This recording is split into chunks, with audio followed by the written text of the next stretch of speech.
So today we will begin Namo Namaha. Welcome back to Anadi Anantam, where we have begun a series of shlokas from the Bhagavad Gita. So today we will look at the shloka number 2 of chapter 1, Adhyaya 1, shloka number 2. Sanjaya Uvacha. Yesterday Dhritarashtra asked Sanjaya, was inquiring Sanjaya of what happened, what is happening in the battlefield. So Sanjaya with his divine vision, far off vision, mystic powers, he is able to see and he is conveying the same to Dhritarashtra. Sanjaya Uvacha.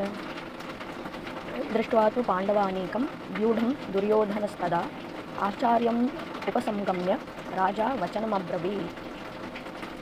दृष्ट्वा तु पाण्डवानीकं.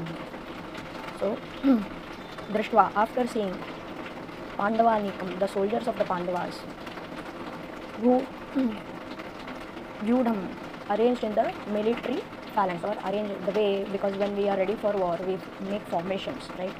So chakra vyuha, we call it chakra vyuha. So vyuha rachana, vyudham means that particular mystical arrangement which this military force thinks that the opposition cannot enter or pierce through. So it is for defense and attack. So that is the strategy with these people, the soldier, the leaders who are ready to fight. They make formations so as to face the opposing enemy on the battleground. So that is called as vyudha. Vyudham Duryodhanastada. So at that time, what did Duryodhana do? Tada means at that time. Duryodhana, what did he do? Acharyam upasangamya. So he went to his acharya, teacher. So who is his acharya? Dronacharya. Dronacharya is the one who taught warfare to both the Pandavas and the Kauravas. And now to his ill fate, he has to face his own affectionate students who are the Pandavas, taking side of the Kauravas.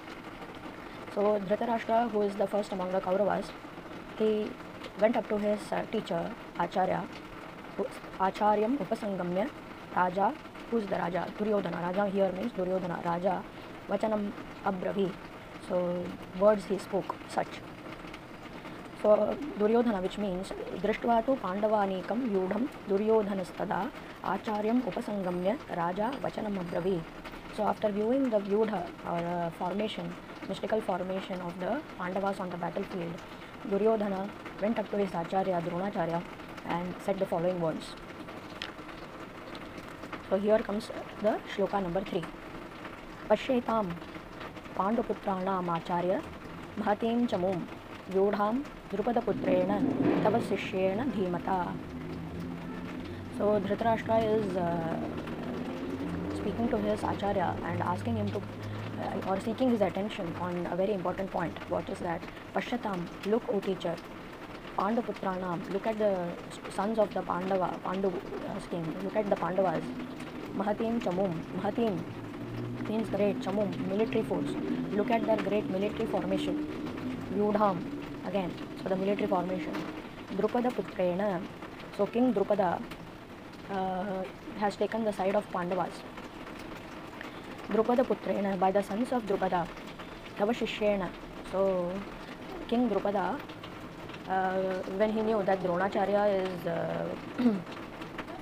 in unfavorable terms with him, so he made earlier he did a great sacrifice, yajna, and through that yajna he got a son. Can you believe it? So during those days they had this power of manifesting whatever they desired through yajna. So King Drupada manifested a putra, or a son, solely for the purpose of killing Dronacharya because of his enmity towards him. That is why Duryodhana here is referring to his Acharya and referring to these people, the people who are taking the side of Pandavas in these words. Drupada Putrena. Who is Drupada Putra? His name is Drashtadyumna.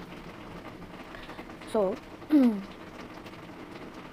Drashtadyumna was the putra son of Drupada.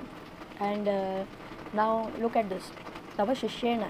So Drashtadyumna, although he was the son of his enemy, but Drashtadyumna was also tutored by Dronacharya himself. So look at the liberality of the Brahmanas of those times. Even after knowing very well that this boy, after growing up, is going to be instrumental in my own death, even then he doesn't think twice before teaching him all the secrets of warfare. So Vyudham Drupada Tava Shishyena Dhimata. So Duryodhana here says, Pashyatam, look, O Acharya, look at the great Mahiti, look at the great Vyudatamum, look at the great strategy or formation which these Pandava Putras have made, along with Drupada Putrena, along with Drishtabdumna, who has been taught very well by you, your own high self. And he is also intelligent, Dhimata, who is also an intelligent one in carrying out tactics, warfare tactics.